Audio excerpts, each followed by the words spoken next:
Hello everyone, welcome to our channel. हमारे आज का निबंध का टॉपिक है गंगा नदी का संरक्षण, स्वच्छता एवं जल प्रदूषण की रोकथाम। तो चलिए एक बार इसके हम हेडिंग्स देख लेते हैं कि आखिर हम इस निबंध को किस प्रकार से लिखने वाले हैं। तो सबसे पहले हम प्रस्तावना लिखेंगे, देन गंगा नदी की उपयोगिता, उसके बाद गंगा नदी के संरक्षण की आवश्यकता आखिर क्यों, उसके बाद गंगा नदी को स्वच्छ रखने एवं गंगा जल प्रदूषण की रोकथाम के उपाय, देन हम उपसंहार लिखकर अपने निबंध का एंड कर देंगे। तो चलिए गंगा नदी की महत्वता को बताते हुए एक स्लोगन लिखकर हम अपने निबंध को शुरू करते हैं। हमारा स्लोगन है, गंगा है भारत की शान, आस्था का हमारी रखती ये मान, निर्मल जल इसका करके प्रदूषित, मत करो तुम इसका अपमान। प्रस्तावना। गंगा नदी हमारे भारत देश की शान है। यह नदी हिंदू धर्म की आस्था का प्रतीक है। हिंदू धर्म में इस नदी को गंगा मैया कहकर पुकारा जाता है और इसकी पूजा की जाती है। हिंदू धर्म शास्त्रों के अनुसार गंगा नदी के जल को अत्यंत पवित्र माना गया है। गंगा का जल वर्षों तक बोतलों डिब्बों में बंद रहने के बाद भी खराब नहीं होता है, लेकिन भारत की मातृवत पूज्या गंगा आज पर्याप्त सीमा तक प्रदूषित हो चुकी है। अनेक स्थानों पर तो इसका जल अब स्नान करने योग्य भी नहीं रह गया है। इसलिए आज गंगा नदी की शुद्धता और पवित्रता बनाए रखना अत्यंत आवश्यक है। देन हम अपना नेक्स्ट हेडिंग लिखेंगे, गंगा नदी की उपयोगिता। इसमें हम बताएंगे कि गंगा नदी हमारे लिए किस प्रकार से उपयोगी है। गंगा नदी का निर्मल प्रवाह हमारे देश के जीवन के लिए बहुउपयोगी है। तो इस हेडिंग को हम पॉइंट वाइज लिखेंगे। हमारा फर्स्ट पॉइंट है, गंगा लगभग 2071 किलोमीटर की लंबी यात्रा करते हुए भारत के विशाल भूभाग को सिंचती है। यह देश के 5 महत्वपूर्ण राज्यों उत्तराखंड, उत्तर प्रदेश, बिहार, झारखंड और पश्चिम बंगाल को हरा भरा बनाती हुई देश के लगभग 26% भूभाग को लाभ पहुंचाती है। नेक्स्ट हमारा पॉइंट है, गंगा के निर्मल जल में अनेक जलीय जीव जंतु पाए जाते हैं जो पर्यावरण को संतुलित बनाए रखने में अपना महत्वपूर्ण योगदान देते हैं। नेक्स्ट हमारा पॉइंट है, गंगा नदी के किनारे बसे कई प्रमुख शहरों को एवं उद्योगों को जल की आपूर्ति इसी के जल से होती है।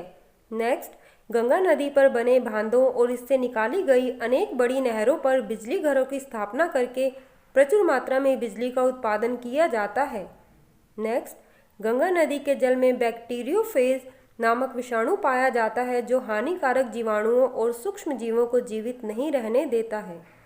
नेक्स्ट हमारा पॉइंट है, गंगा नदी के जल में पर्याप्त घुलनशील ऑक्सीजन होती है जो जलीय जीवन के लिए अत्यावश्यक होती है। नेक्स्ट हम लिखेंगे, गंगा नदी के संरक्षण की आवश्यकता आखिर क्यों। गंगा नदी जो महादेव की जटाओं से निकली मानी जाती है, ऐसी अति पवित्र माँ गंगा के संरक्षण की आवश्यकता आखिर क्यों पड़ रही है। इसके पीछे केवल और केवल मानवीय कारण हैं। टिहरी बांध बनाकर गंगा के अविरल जल प्रवाह को अत्यंत धीमा कर दिया गया है। जल का प्रवाह कम हो जाने के कारण गंगा जल में अशुद्धियों की मात्रा बढ़ती जा रही है। अत्यधिक प्रदूषण के कारण गंगा नदी के जल में ऑक्सीजन की मात्रा लगातार कम होती जा रही है। गंगा किनारे बसे नगरों व गांवों के मल मूत्र और गंदा पानी नालों के माध्यम से गंगा में डाल दिया गया है। इसके साथ ही उद्योगों के अपशिष्ट का गंगा में गिरना, शवों एवं पूजा सामग्री का विसर्जन, बड़ी मात्रा में किए जाने वाले मूर्ति विसर्जन से कभी खराब न होने वाला गंगा जल आज विषैला होता जा रहा है। अतः गंगा नदी के संरक्षण की अति आवश्यकता है। नेक्स्ट हमारा हेडिंग है, गंगा नदी को स्वच्छ रखने व गंगा जल प्रदूषण की रोकथाम के उपाय। हमारा फर्स्ट उपाय है, सरकार को गंगा नदी के जल प्रवाह का अविरल संतुलन बनाए रखने हेतु प्रयास करने चाहिए, जिससे गंगा में मिलने वाली गंदगी एक स्थान पर रुककर उसके जल को प्रदूषित न करे। नेक्स्ट, उद्योगों द्वारा उत्सर्जित अपशिष्ट पदार्थों के गंगा में गिराए जाने पर रोक लगानी चाहिए। नेक्स्ट, नदी परियोजनाएं शुरू करते समय उनके द्वारा होने वाले पारिस्थितिकीय असंतुलन संबंधी नुकसान की भरपाई व समाधान होना चाहिए। नेक्स्ट, गंदे नालों को सीधे नदी में नहीं जोड़ना चाहिए, अपितु उपचार संयंत्रों के द्वारा संशोधन करके ही पानी को नदी में छोड़ना चाहिए। नेक्स्ट, शहरों व गांवों द्वारा निकले मल मूत्र व घरेलू अपशिष्ट पदार्थों का उचित निस्तारण करना चाहिए। नेक्स्ट, जैविक विधि से नदी को स्वच्छ करना चाहिए। हमारा नेक्स्ट हेडिंग है गंगा की स्वच्छता हेतु सरकारी परियोजनाएं। गंगा नदी को स्वच्छ करने के लिए सरकार द्वारा कई परियोजनाएं चलाई जा रही हैं, जो अपने उद्देश्यों में पूर्ण रूप से सफल नहीं हो पाई हैं। सन 1985 ईस्वी में सरकार द्वारा गंगा कार्य योजना की शुरुआत की गई थी, जिसका उद्देश्य गंगा को शीघ्र ही स्वच्छ और परिष्कृत बनाना था। 15 वर्षों में करोड़ों रुपए व्यय करके भी गंगा की स्थिति में सुधार नहीं हुआ। 31 मार्च 2000 ईस्वी में इस कार्यक्रम को बंद कर दिया गया। इसके पश्चात राष्ट्रीय नदी संरक्षण प्राधिकरण की परिचालन समिति द्वारा गंगा कार्य योजना 2 के अंतर्गत गंगा को स्वच्छ करने का अभियान चलाया गया। इस योजना का लक्ष्य गंगा में गिरने वाले 10 लाख लीटर मल जल को रोकना और उपचारित करना था। फिलहाल जुलाई 2014 ईस्वी को गंगा की सफाई के उद्देश्य से प्रधानमंत्री श्री नरेंद्र मोदी जी की अध्यक्षता में केंद्रीय मंत्रिमंडल की बैठक में नमामि गंगे योजना स्वीकृत की गई। इस योजना के अंतर्गत गंगा को पूर्ण रूप से संरक्षित और स्वच्छ बनाने के उपाय करने का संकल्प लिया गया है।